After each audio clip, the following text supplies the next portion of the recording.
This is the new Ducky 1X Inductive Switch Keyboard. It's a brand new entry into the keyboard space that uses magnetic fields to register a key press. But wait, where have we heard that before?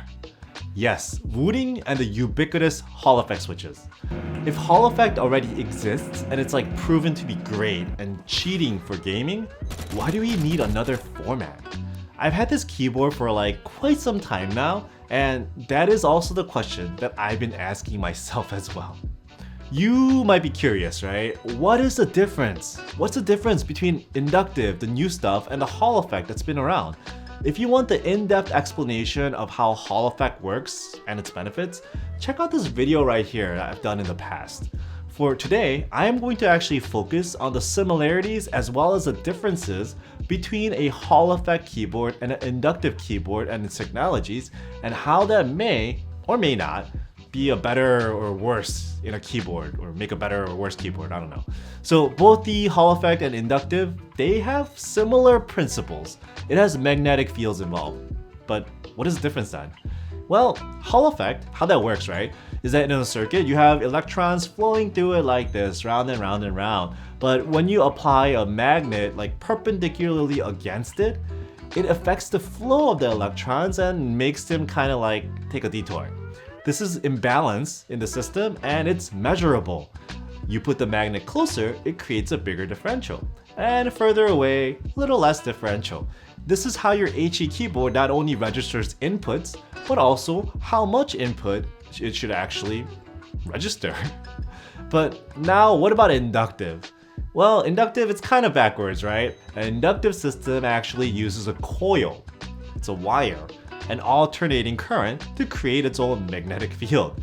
Since the field is already being generated, in this situation it's being generated in the PCB, you don't really need another magnet to disrupt this. Instead, all you need is a piece of metal, and as that metal gets closer and further away, its presence is going to create a disturbance in the magnetic field, which in turn is measurable once again.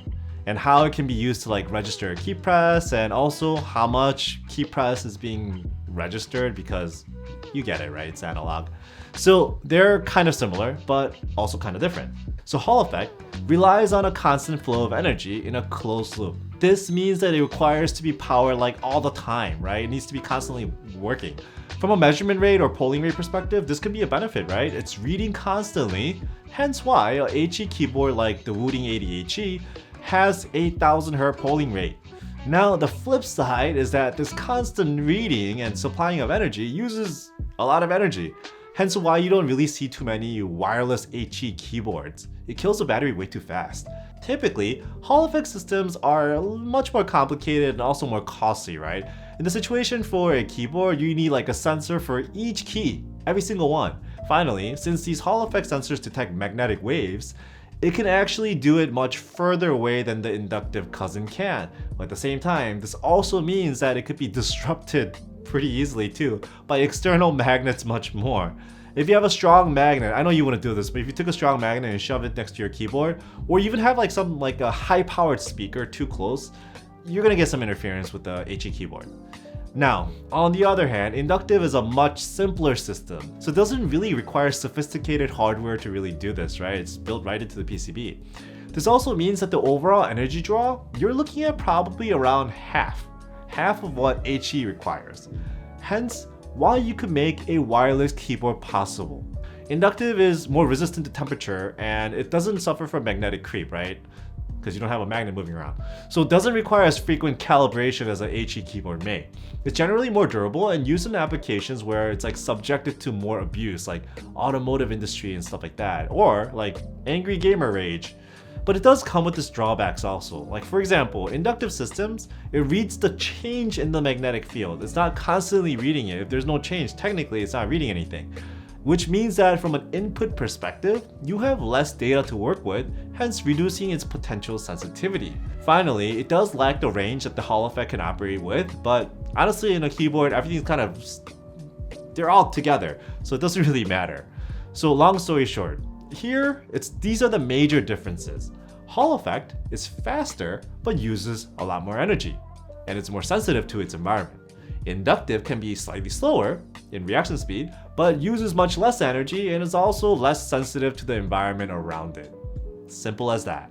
So from a keyboard perspective then, both systems can pretty much do the same thing, but in real usage situation, can you realistically feel that difference?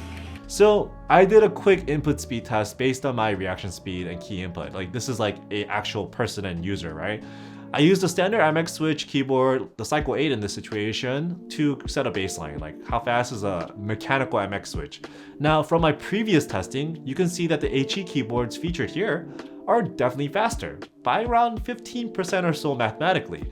But what about the inductive keyboard, the new one? Well, it was about the same. It wasn't any faster or slower than the HE examples, right? It's like literally right there with it. But what was actually surprising was that in the real usage for me, the wireless and the wired for the Ducky was the same speed. So take it for what it's worth, but I don't really think that small advantage in read and reaction speed really makes that big of a difference between HE and inductive. The limit, it's not the keyboard, it's actually you and me, it's the person. Then, the dilemma. Do they both need to exist? Why do we need both? I think that depends on how the industry responds. For example, these inductive switches for the Ducky 1X is made by none other than Cherry. So if they decide to make more variants with like linear and tactile and clicky applications, hey, maybe this will be a great alternative to HE switches. Which kind of came first, right? And then already has so many different switch types to mod with and choices. But if Cherry doesn't do that, if no other manufacturer jumps on board with this technology, then you're pretty much limited and dead in the water when it comes to choices. And honestly, in that situation, most likely HE will win. Okay, so we got the tech stuff and my opinions out of the way. Let's look at the actual keyboard, the Ducky 1X and the 1X Mini now, shall we? The Ducky 1X Mini is an inductive keyboard. You guessed it, it's wireless. It supports both the Bluetooth as well as 2.4 GHz wireless. I mean, if the lower power draw of the system allows for it, like obviously it should have it to like set itself apart from HE keyboards, right? Right.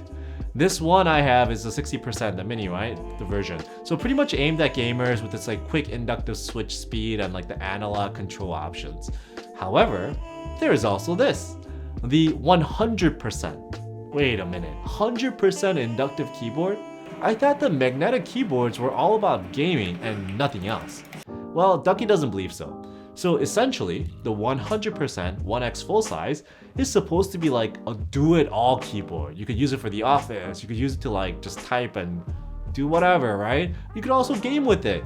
In my opinion, I think this makes a lot of sense to go after like the general public than just like the hardcore sweaty gamers. And honestly, I did enjoy using the 100% more than the Mini. I like arrow keys. Both the 1X and the 1X Mini, it comes with double shot PBT keycaps. Ducky claims that these are like high purity. I've honestly never even heard that before, right? They're more PBT than other PBT keycaps. Supposed to be better for like shine resistance, but time will tell. Overall, they're not as thick as like die subs, but decent weight and you could kind of see through the letters as well. Speaking of see-through letters, you also have perky RGB with both the 1X series to satisfy your gamer needs. What's nice is that in the box, Ducky also added a few more keycaps so you can like customize the 1X further. You know, there's the typical accessories and this strange duck thing, it's a brush. The switches are also compatible with the MX keycaps, so hey, you know what? You can pretty much put whatever keycaps you want on there, there's no limitations to that. Now, one area that I did wish Ducky did invest a little bit more is the case. Overall, the keyboard itself it's quite hefty. The construction though is plastic for both top and bottom, right? The weight, it does help the keyboard feel premium, but it's like missing that like cold feel of aluminum when you like go in and grab it. If you go deeper into the keyboard though, you can finally see the star of the show, the inductive switches. From the top, they look like ordinary MX switches, but once you pull them out, that's when things get really interesting. While the HE switches have this little magnet right in the center that like goes in and out depending on your key press, that's how HE works, right? The inductive switch has a spike. It's macabre. It's stabby. If you take the keyboard apart, you can literally see each switch stabbing through the PCB like this. It's quite the thing to see. It's kind of scary. What is interesting is that the 1X and the 1X Mini has this thing called, Ducky calls it quack mechanics. I guess, hey.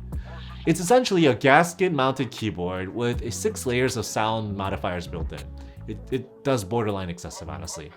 So, as you can see here, it's got the PET film right on top of the plate, on top of it. And then it has the switch dampener, the plate film, right? And then it has the PE sheet, and then PET sheet underneath the PE sheet, and another layer of PE foam, and then the silicone case dampener underneath that, and finally these little housing gaskets too. The intention of the Ducky team was to create a clean sound, but with all of this tampeling, does it even make any sound? Let's find out.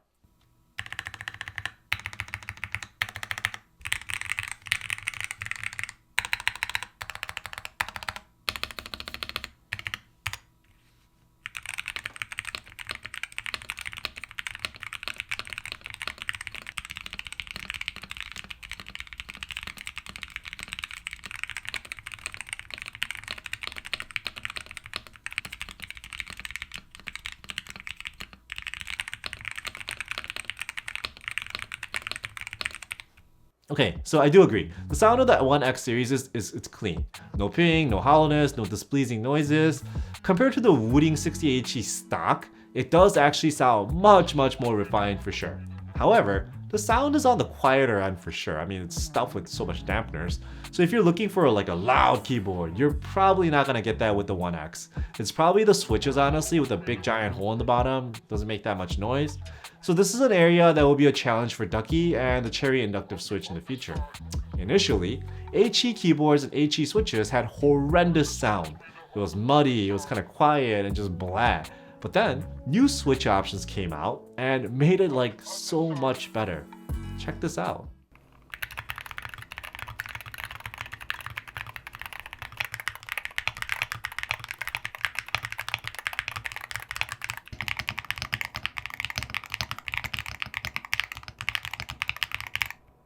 As you can see, now there are switch options out there where the HE keyboard can also sound good.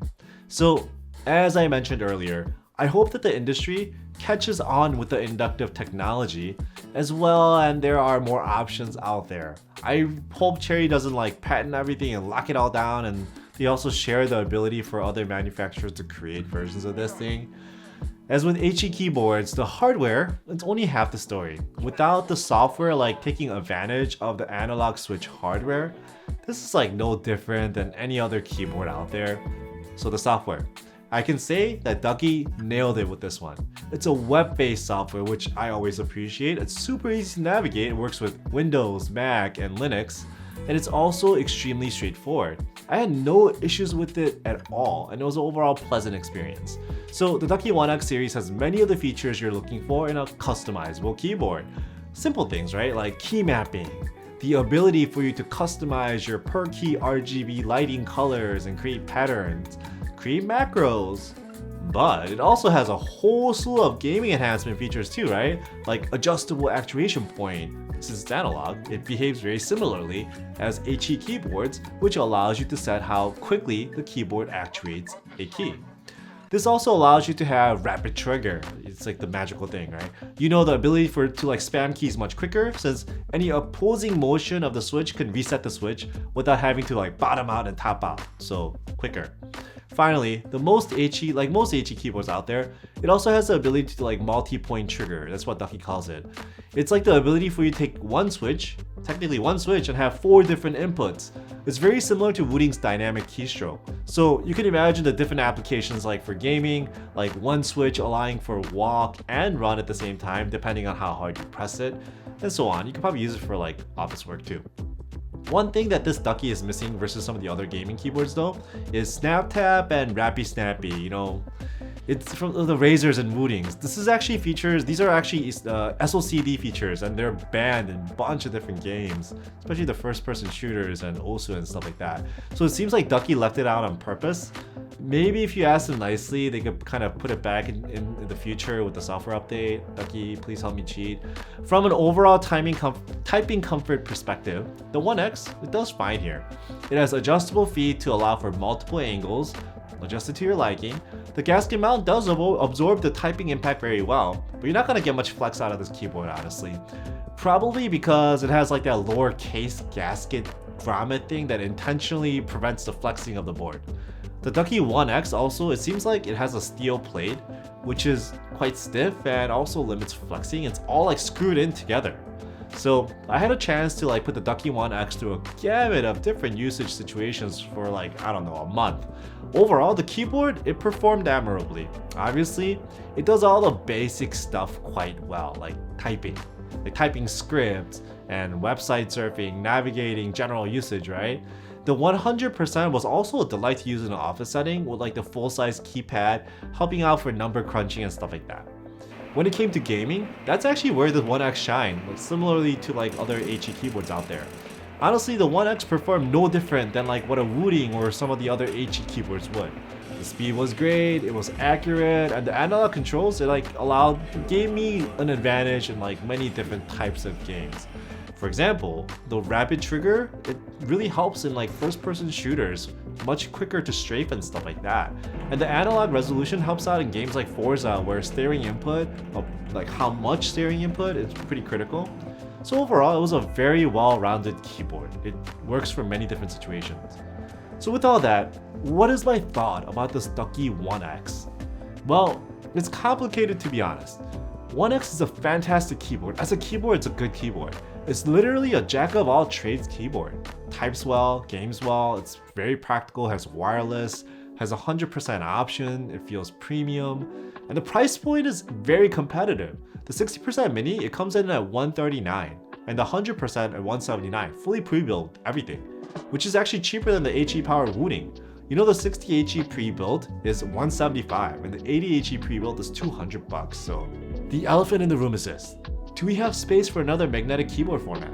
The challenge is that when you have a format war like this, typically the first to market sets the precedent, and it's really hard for newcomers to thrive.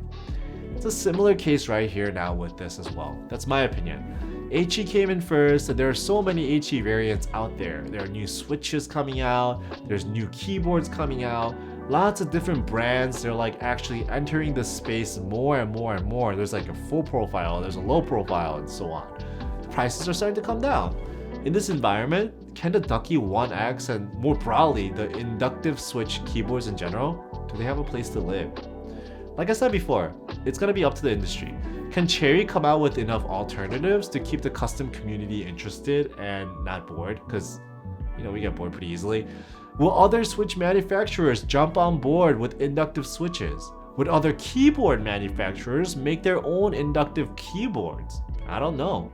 All of this, it's either going to make or break this new alternative tech, and only time will tell. Ducky is not going to be able to just stand alone and be like inductive. So as usual, if you enjoyed this video and me ranting, please like and subscribe, and I'll have more content for you in the future. Plus, as a side note, I'm going to be slightly tweaking my channel name a little bit. I know you guys, I heard it loud and clear. It's unsearchable. I'm going to try to make it a little bit more searchable, so keep your eye open for that. It's not going to be something so dramatic, but maybe a little different. Thank you.